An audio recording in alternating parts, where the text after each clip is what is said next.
রাসূলুল্লাহ সাল্লাল্লাহু আলাইহি ওয়াসাল্লাম কদরের রাতগুলোতে কি কি ইবাদত করতেন। আমি খুঁজে 5টা আমলের কথা পেয়েছি বিশেষভাবে। রাসূল সাল্লাল্লাহু আলাইহি ওয়াসাল্লাম বলেছেন, মান হুরিমা খায়রাহা ফাকাদ হুরিম, যে কদরের বরকত থেকে খায়ের থেকে বঞ্চিত হলো সে আসলেই বঞ্চিত। হি ইজ দ্য লুজার, সে হতভাগা, সে পোড়া কপাল, সে বঞ্চিত।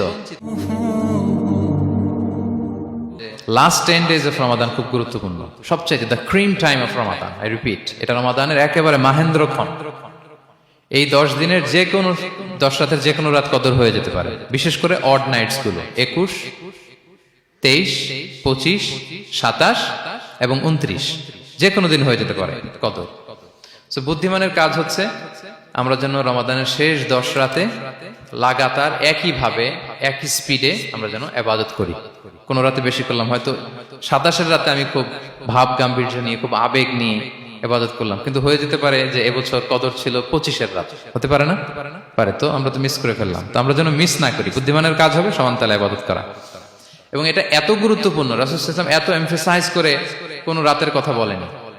আরবি মাস অনুযায়ী 354টা রাতের মধ্যে সবচাইতে শ্রেষ্ঠ রাত, সবচাইতে শ্রেষ্ঠ রাত সূর্য ডোবার পর থেকে হাত্তা মাতলাইল ফাজর, ফজরের সূচনা লগ্ন পর্যন্ত শান্তিময় এ রাত, বরকতের এ রাত।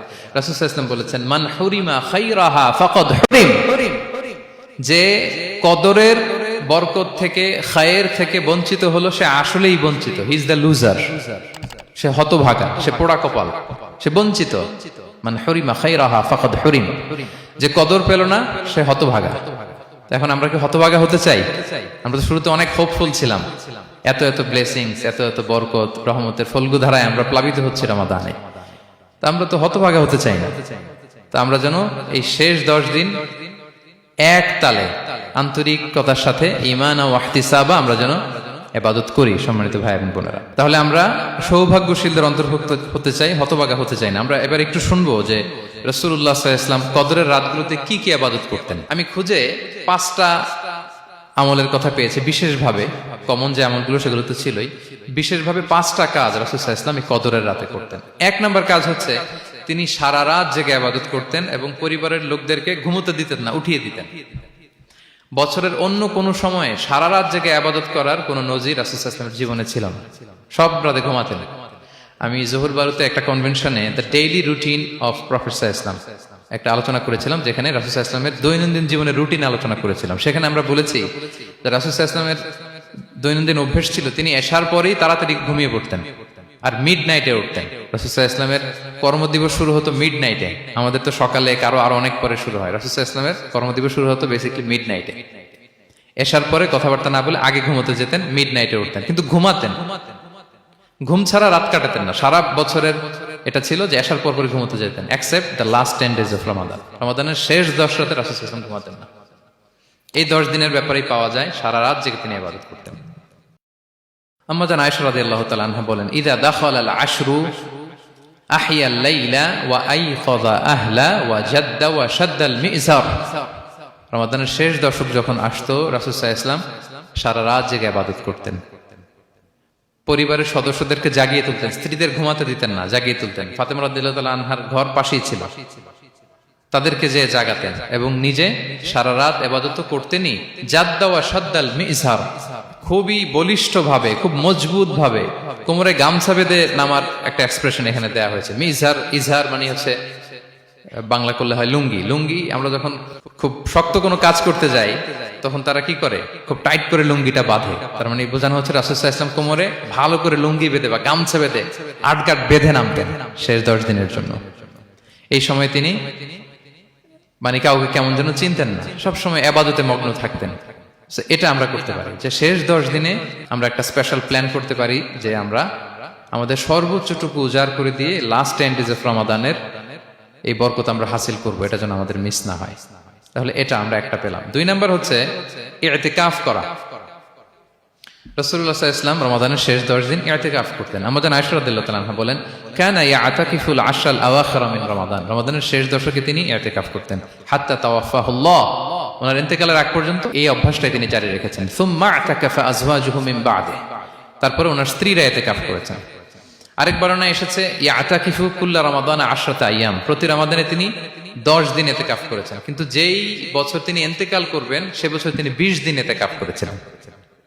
প্রতি রমাদানে 10 দিন, আর যে বছর ইন্তেকাল করবেন সে বছর কয় দিন? 20 দিন তিনি ইতিকাফ করেছিলেন মসজিদে নববীতে। তাহলে আমরা এই রমাদানের শেষ দশকে এটা করতে পারি। 2 নম্বর পয়েন্ট হচ্ছে ইতিকাফ করা।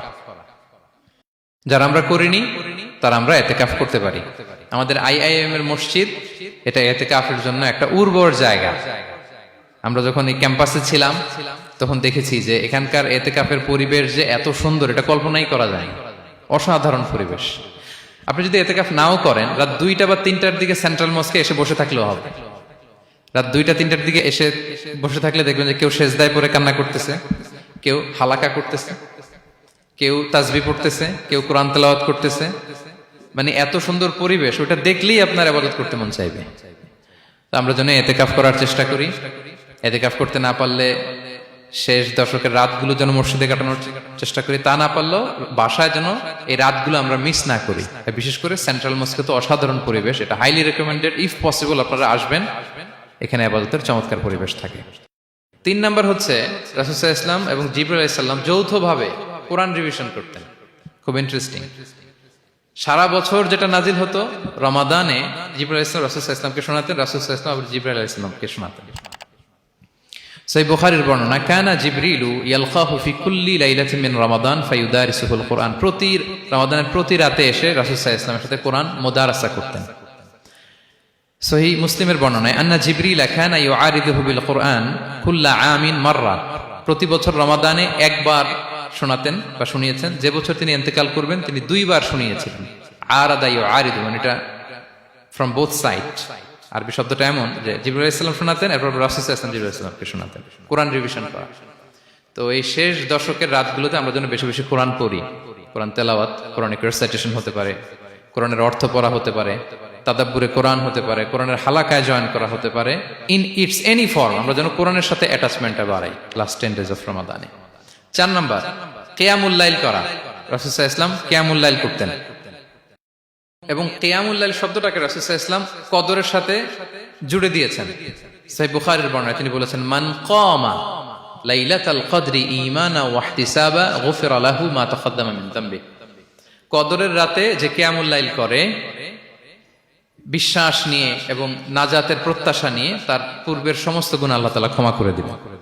তাহলে কিয়ামুল লাইলটা রাসূল সাল্লাল্লাহু আলাইহি ওয়াসাল্লাম বিশেষভাবে কদরের রাতের সাথে সম্পৃক্ত করেছেন। আমরা যেন প্রতি রাতে কিয়ামুল লাইল করি, লম্বা সময় যেন দাঁড়িয়ে থাকি, লম্বা সময় কোরআনিক রিসাইটেশন করি দাঁড়িয়ে থেকে, লম্বা সময় রুকু, লম্বা সময় সিজদা, স্পেশালি সিজদা। আখরাবু মা ইয়াকুনুল আবদু মির রাব্বিহি ওয়া হুয়া সাজিদ ফাআকসিরু ফিহি দুআ।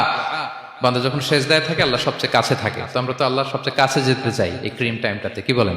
আমরা যেন লম্বা সময় সিজদাতে থাকি। কিন্তু আমাদের অনেকের যেটা হয়, নামাজে তাড়াহুড়ো, অনেকের সব ব্যস্ততা যখন নামাজে দাঁড়াই এরকম হয়ে যায়। রাসূল সাল্লাল্লাহু আলাইহি ওয়াসাল্লামের সালাত যদি আমরা খেয়াল করি, বিশেষ করে কিয়ামুল লাইলে এত যে সুন্দর ছিল। আম্মা জান আয়েশা রাদিয়াল্লাহু তাআলা আনহাকে জিজ্ঞেস করা হয়েছিল যে, হে আম্মা জান, রাসূল সাল্লাল্লাহু আলাইহি ওয়াসাল্লামের কিয়ামুল লাইল কেমন ছিল, কিভাবে কিয়ামুল লাইল করতেন? আম্মা জান আয়েশা, দেখেন ওনার এক্সপ্রেশনটা কত সুন্দর। তিনি বলেছেন, ফালা তাসআল আন হুসনিহিন্না ওয়া তুলিহিন্না। রাসূল সাল্লাল্লাহু আলাইহি ওয়াসাল্লামের কিয়াম যে কত সুন্দর ছিল, কত লম্বা ছিল, আমায় জিজ্ঞেস করো না, আমি বলতে পারবো না। আমরা অনেক সময় যখন খুব বেশি চমৎকার কিছু হয় তো আমরা কি বলি, ভাই এত সুন্দর ছিল আমি বোঝাতে পারবো না। এরকম বলি না যে এত অসাধারণ আমি বলে বোঝাতে পারবো না? বাংলাতেও কিন্তু আমরা বলি এত চমৎকার বলে বোঝাতে পারবো না, শব্দের বুননে, ভাষার বুননে আমি ফুটিয়ে তুলতে পারবো না। তো আম্মা জান আয়েশা এটাই বলেছিলেন, ফালা তাসআল আন হুসনিহিন্না ওয়া তুলিহিন্না। রাসূল সাল্লাল্লাহু আলাইহি ওয়াসাল্লামের রাতের নামাজ কিয়ামুল লাইল যে কত সুন্দর ছিল, কত দীর্ঘ ছিল, লম্বা ছিল, আমায় জিজ্ঞেস করো না, আমি বলে বোঝাতে পারবো না। সুবহানাল্লাহি ওয়া বিহামদিহি। আমরা যেন লম্বা সময় কিয়ামুল লাইল করি। আম্মা জান আয়েশা রাদিয়াল্লাহু তাআলা আনহা আরো বলেন, কানা ইয়াকুমু মিনাল লাইলি হাত্তা তাতাফাত্তারা কদামা। এত দীর্ঘ সময় দাঁড়িয়ে থাকতেন, থাকতে থাকতে ওনার পা ফুলে যেত, পা দুটো ফুলে যেত। আপনিও দীর্ঘ সময় দাঁড়িয়ে দেখেন যে পায়ে ঝিম ধরে যাবে, পা ফুলে যাবে, এটা করতেন রাসূল সাল্লাল্লাহু আলাইহি ওয়াসাল্লাম। তো আম্মা জান আয়েশা বলেন, ইয়া রাসূলুল্লাহ লিমা তাসনাউ হাযা ওয়া ক্বাদ গুফিরা লাকা মা তাকাদ্দামা মিন যামবিকা মা তাআখার। আপনি এত কষ্ট কেন সহ্য করেন নিজের দেহের উপরে? আপনার তো আগের পরের সব গুনাহই মাফ। আদতে তো রাসূল সাল্লাল্লাহু আলাইহি ওয়াসাল্লামের গুনাহই নেই, তিনি নিষ্পাপ, এত কষ্ট কেন করেন? আপনার আগের পরের সবই তো মাফ করে দেয়া হয়েছে, কেন করেন? রাসূল সাল্লাল্লাহু আলাইহি ওয়াসাল্লাম উত্তর করেছেন, আফালা উহিব্বু আন আকুনা আবদান শাকুরা। আয়েশা, আমি কি শুকরগুজার বান্দা হতে পছন্দ করব না?